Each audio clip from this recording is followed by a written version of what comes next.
بسم اللہ الرحمن الرحیم۔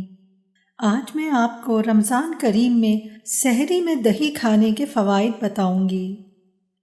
رمضان کریم میں سحری میں دہی کھانے کی عادت ڈال لیں، کیونکہ نمبر 1، سحری میں دہی کھانے سے پیاس میں کمی آ جاتی ہے۔ نمبر 2، دہی کولیسٹرول کو کم کرتا ہے۔ نمبر 3، دہی وزن کم کرنے میں بھی مددگار ہے۔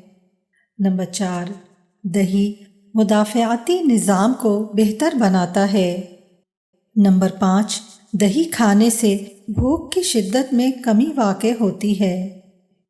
نمبر 6، دہی سے ہمیں مفید اجزاء جیسے کیلشیم، پروٹین اور وٹامن بی ملتے ہیں جو صحت کے لیے ضروری ہیں۔ نمبر 7، دہی دودھ سے 20% زیادہ پروٹین فراہم کرتا ہے۔ اور نمبر 8، دہی کو اینٹی بائیوٹک کا ذخیرہ بھی کہا جاتا ہے۔